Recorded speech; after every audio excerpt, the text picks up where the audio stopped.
No, you're spot on there. We always have to be cautious of the potential, right? I mean, there's so much potential for nefarious, uses and all that. We have to be conscious of that. And if we look, I think you'll appreciate this because we're content creators. We have multiple platforms ourselves that we deal with, and we know the kind of the differences between each one. You can see where it's going, right? So if we have open and honest competition with the social media platforms, well, eventually, what's the next thing? The next thing is some kind of technology, whether it's with your phone or your Neuralink chip, where you can create a post and it goes to all your platforms at once, right? Because what's social media all about? It's all about getting followers, being an influencer, getting people clicks, likes, subs, donations, whatever it is, and getting your stuff parroted and retweeted and retruthed and all this stuff. Well, with the rise of all these other platforms that are cool with free speech, and then maybe some clean out with Facebook and Twitter and who knows whatever else, I can see a future where literally it's automatically whatever you just have an app on your phone and you post, and boom, it goes out to all your platforms. And if someone subscribed to you on this one, well, they see it over there. If someone subscribed over here, and where the hell is that going to lead after that? Well, it's going to lead to right up here, the Yep. Neuralink chip. It's just going to be a telepathy type situation, probably fostered by, carried through by technology. And some people want in on that world, some people don't. I'd like to watch from a very safe distance if that Yeah. starts coming. I don't know. I'm not diving in head first on that shit. But it is. You could see where it's going, and I think people like us that have all the kind of have to steer through these platforms. We kind of understand that that's just where it's coalescing. Sure. And I can totally agree with everything you just said. Now, in my heart of hearts, I think that is an inherent evil in the fact that that is the antithesis of the reason humanity is here. And like we're supplementing, we're artificially building our, easiest way to explain it would be like our third eye, or our psychic being, our essence of, because there is definitely a more spiritual, chakras. We can get into all that in a minute, but like the energy of the human is much more divine and much more uh un un or misunderstood, or underdeveloped as far as humanity and our goals here on earth. And like, I think, yes, all of these are inherent desires, and that's as to why these tech platforms and all of these things have been created, because we are striving as humanity to do these kind of things. We want to interconnect with people. We want to find that interpersonal connection, using our thoughts to connect with the world. Now, I personally think that we have ways to do that naturally. We don't need technology to go into that realm.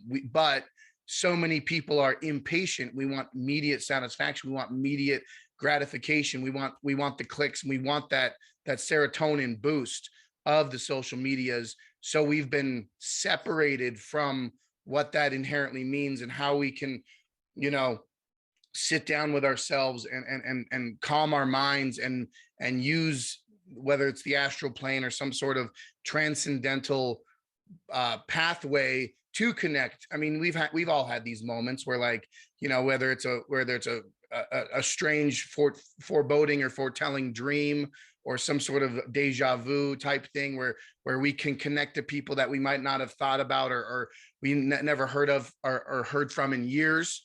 And then suddenly that person runs into us at the grocery store, or we see them at the gas station, or we get a phone call or whatever. There is this overarching reality that I think technology is separating us from, and I don't know, I think we're at a divergent point in society where, do we continue on this technology path and supplement our natural evolution as humanity, what we could achieve, or what maybe humanity has already achieved in generations before us, and thousands of years before us, but we're trying to resurrect these things because it's inherent in our DNA that we want to achieve, but we're doing it through technology. What are your thoughts on that? That's a Oh big, I know man, that's a big thing, but what do you think about that? I love it, man. I'm glad you went there because, yes, this is a huge topic, and we could go all day at this, and maybe we should one day because this needs to be fleshed out. I see it, and there's a famous quote. I, of course, don't have it exact, and I forget the person I said it about. Essentially, how our rate of development in technology has surpassed our spiritual development, right? And I think that's unfortunately true.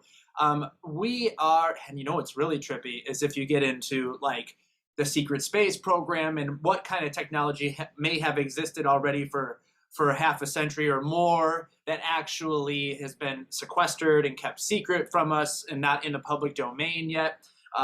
Quantum physics was discovered back in the 20s, arguably, and probably understood by the ancients before that. So, like, long story short, yeah, we're at a precipice point. We're at a fork in the road where humanity has this collective choice, this choice to decide to follow. I would call it the desires of the spirit versus the desires of the flesh.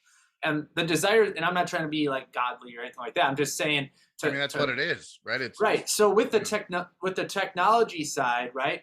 Well, who's we can decide how that technology is going to be used. Human beings have always used technology to empower ourselves, but also to take advantage of others, right? So it is an invasion of privacy as this technology goes. That's the transhumanist agenda. They want to merge humans with technology. That means no more privacy, no more human rights, no more individuality, right? You're part of the hive mind, you're part of the collective, and you're okay with that because you get all this technological prosthesis, meaning like, oh, you can fucking Google something in your brain and there's the answer, or you can connect and send a message, a private message to a friend. None of it's private, but this is a possibility for that particular road. And then you have the other road, which is seems to be the road less traveled, where maybe less people want to participate in this. It's hard to tell.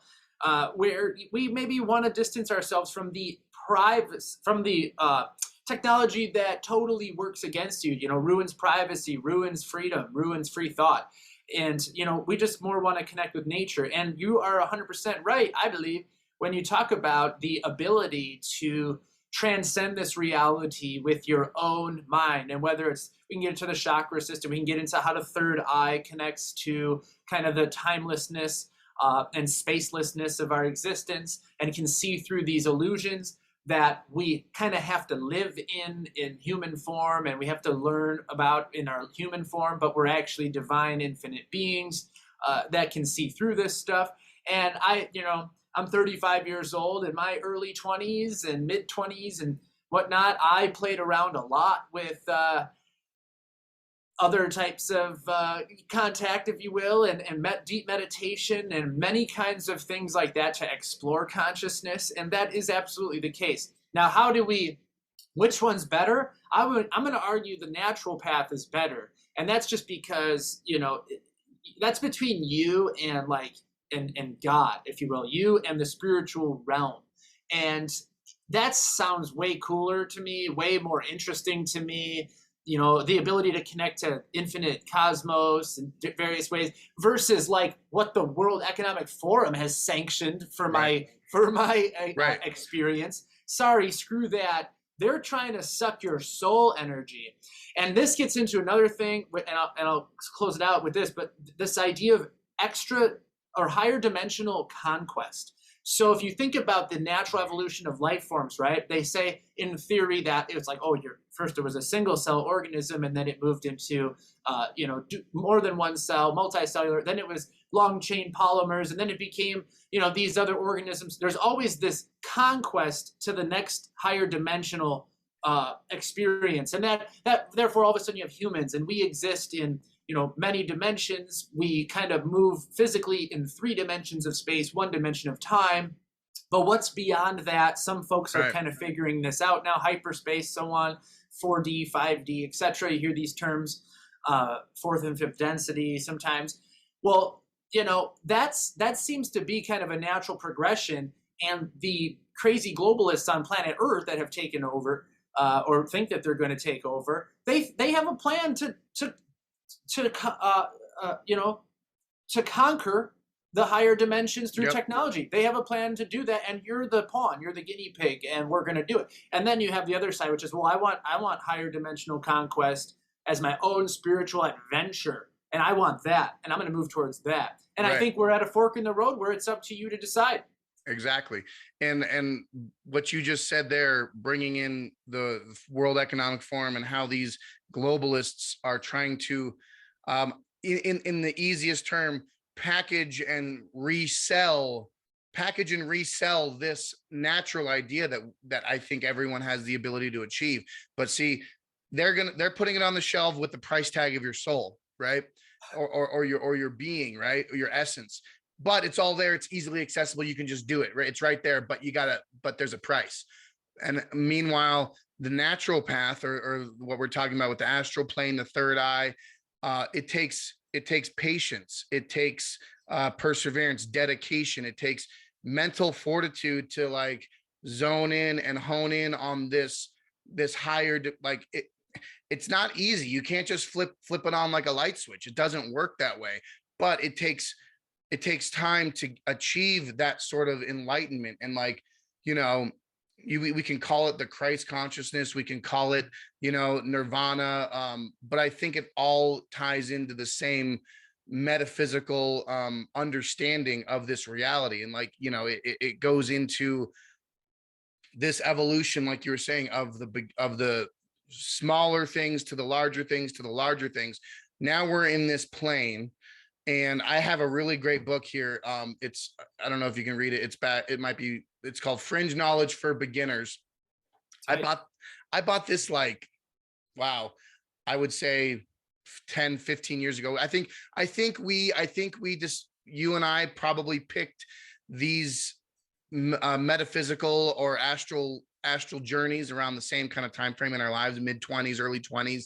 I was very much into this, all these things as well, and I still dabble in, and I still associate that in my day-to-day life, although it gets wrapped up in how we live, right?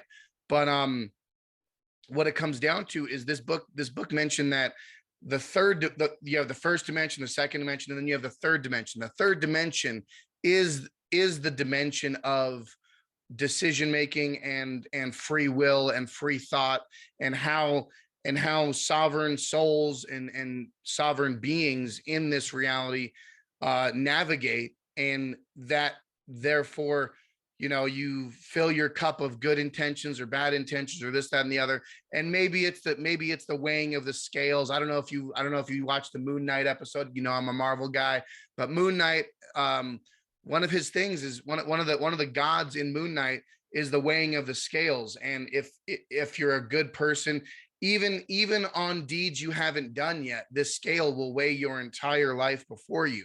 And not saying that that's how it works. We don't know, obviously, but there's these aspects where we're here to make a decision. Do we make a decision for the item on the shelf that's easily attainable, but it costs your soul and your free will in the third dimension? Or do we take the path less traveled and go this finding our way through the chakras, cleansing your soul, understanding that we all have bad aspects within us. We've all made bad decisions, but we choose to live our life in certain ways, right? There's always these paths of redemption and coming back around, and cleansing bad things prior. But this moves us into how do we navigate, and where do we go from here? And I don't want these globalists just to take advantage of that ability, because let's be real, so many people just don't think about like stuff like this, right? Very few people delve into thought discussions like this to so they just want everything right there, right now, immediate satisfaction. So it's very easy for these globalists to push this narrative, to say, oh, we've taken care of everything for you. You just have to live in the box and eat the bugs and drink Bill Gates's breast milk. Like that's what we want you to do, rather than the potentially harder physical way, but in the long term, much more soul fulfilling. And it's the 5-course meal for your soul, you know? Yes, and you know what's interesting is basically there's two different ways that this has been foreshadowed in our existence. So you look at the agenda, like you just described, putting us in the cubicle and just keeping us, on some God knows what The formula Matrix. to It's stay the alive, Matrix. plugged into the The, matrix, the right? Matrix is such a good allegory, even to this day, 20 plus years old video. Everything is so spot on. The Wachowskis crushed Oh it, yeah. you know? Absolutely. So there you have a great metaphor for it. But we can see this agenda that's coming into shape, and then you go, well, no wonder the last 100 years has been all about poisoning us, dumbing us down, making us sick, depressed, weak, so that when the choice comes to take the mark of the beast, if you will, for an analogy, a lot of people unfortunately were like, oh yeah, sign me up, and we can look at the masking and the shots and the lock, we can look at all of the stuff we've seen in the last 2 years as a mind as basically that display of mind control. They were testing to see how controlled, how indoctrinated are the masses, how many of them will actually just go along with this. That's one way that it's been foreshadowed for a long time, that this is what they kind of want to bring in. And then we also had it from what you would say kind of a cosmic source, in the sense that look at the book of Revelation, look at Revelation 13, look at the mark of the beast, look at the story of the end times, and how relate that to many other ancient cultures that talk about the changing of the ages, the ending of cosmic cycles, and this exact time that we're in right now. All of this has been foreshadowed on a cellular, cosmic level throughout history. And then we had kind of the man-made foreshadowing when this cabal kind of created our society the way it is. And, they've had this agenda underway for so long, and that's why we've been programmed and polarized, and our country has got some issues, right? So this is nothing new. We're not even making this up this is very well established, You and can people pull feel up, it. so many people can just type in any of our little key phrases that we just said and just find hundreds and hundreds of different articles and journals and just people explaining that. Yeah, like we talk about the Kali Yuga, you talk about the Mayan, resurrection, or the end times into the new time frame. So many, the Native American people, everybody from across generations have talked about this kind of thing. And the globalists are totally making a synthetic world, artificial. I mean, it is a technocracy beyond any of our wildest dreams, right?